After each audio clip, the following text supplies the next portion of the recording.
Let's now try to see this particular concept with the code. So I'm going to first target the h1 DOM object, and I will use this time the query selector function.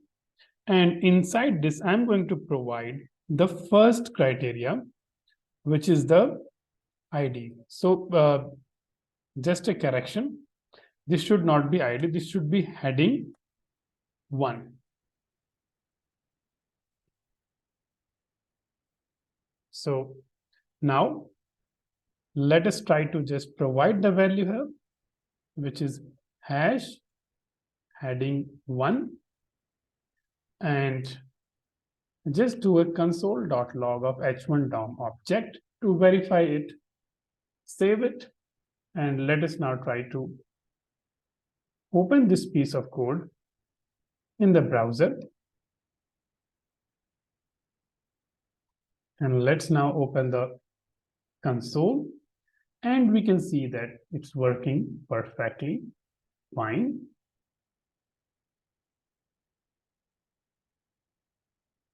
And here is the console corresponding to the output in the console. Now, we will move now to the next one. Let's now try to get class selectors. And we will write document.querySelector only. So we will make it singular for naming convention, and query selector, and provide the dot group 1 and do a console.log of selector object. Give it that way because we are only getting one value. Save it. Let's again try to run this piece of code. Okay, so just need a small correction. And here we can see again, this time, you see here, this is my console.log, and I am able to get the first value, not all, because I'm using query selector.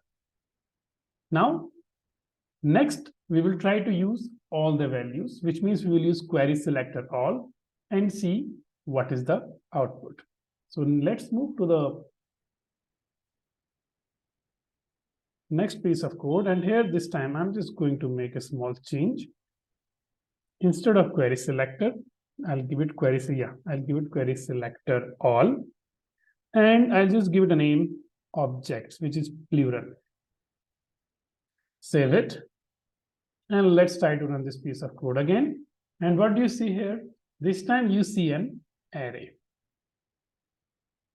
Let us try to go inside the array, and we will see that it is giving me 2 elements, because for this particular criteria for element with the class group 1, we have 2 elements.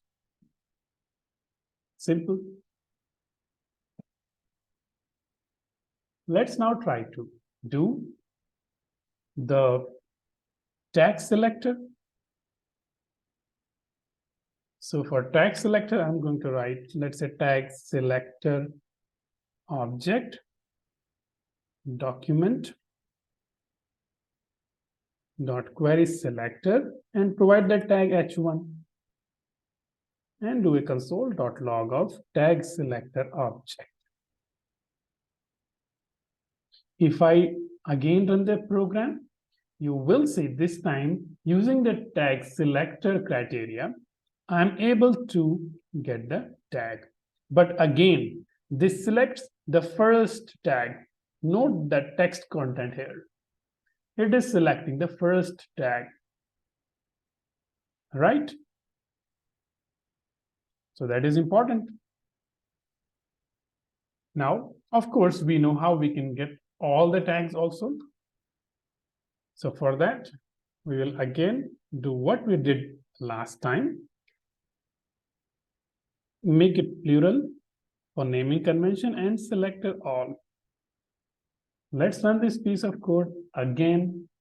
And this time you can see this is giving me a group of values and how many elements?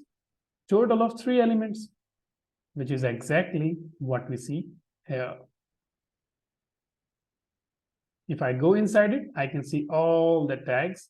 First is the h1 tag here with the heading 1. Second is the h1.group1, which means h1 tag with the class group1. And similarly, the next one, h1 tag with the class group1. So that is the way we can use query selector to select tags, but using the CSS selectors.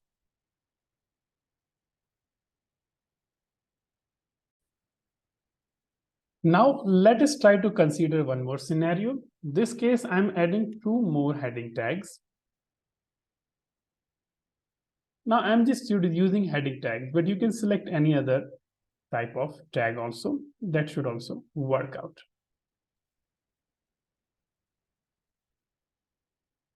So I'm just going to give it heading 4 and heading 5.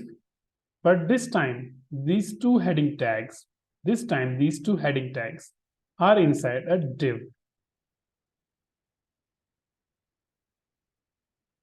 So the 2 heading tags that you see are inside a div tag. Now, as I discussed before, that the CSS selectors using query selector can be used to select tags based on any CSS criteria. And this time, my criteria is that I want to select all the tags that are children of div. I want to select all the tags that are children of div tag, which means that fall inside the div tag. Matter of fact, I can also have a paragraph.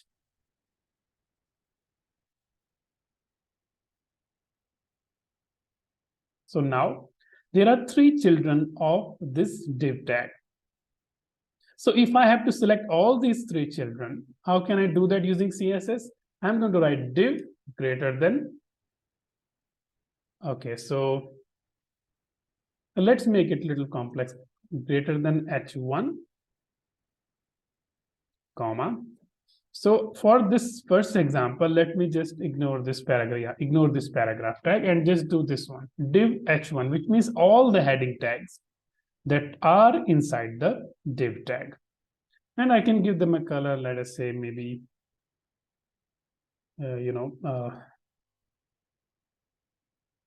we can give a tag violet color, and let us see the output.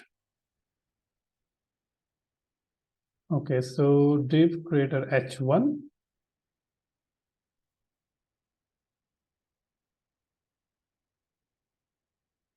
We already have a green color, so let's give a blue color. All right, this is fine now. So we are able to now get these 2 tags as blue in color using the selector, which is a mixed selector. And here, using the greater than symbol, we are able to get the h1 tags that are inside the div tag. Now, can I use the same condition to select these tags? The answer is yes. So that is what I'm going to do. Let us say div children h1 tags, and I can write this time document.querySelector. querySelectorAll. And inside this, I'm going to give it a selection criteria, which is of the CSS. So just directly copy it exactly.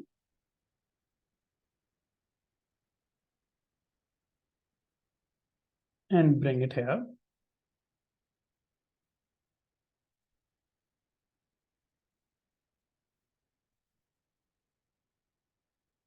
Now, we'll just do a console.log to verify we are getting it or not. And reload. And I should be able to get the 2 tags. Now, of course, now the thing is, there is no way in which I can actually identify whether these are the same tags.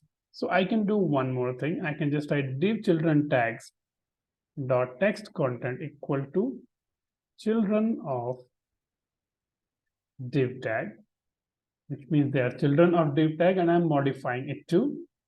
Now let me try to reload it. Okay, so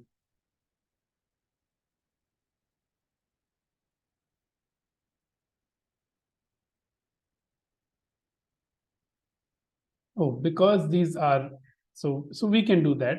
The way to do that is I can just use a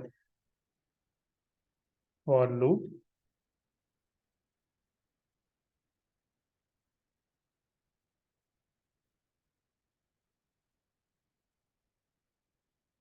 And inside that I can write, because they are array, right?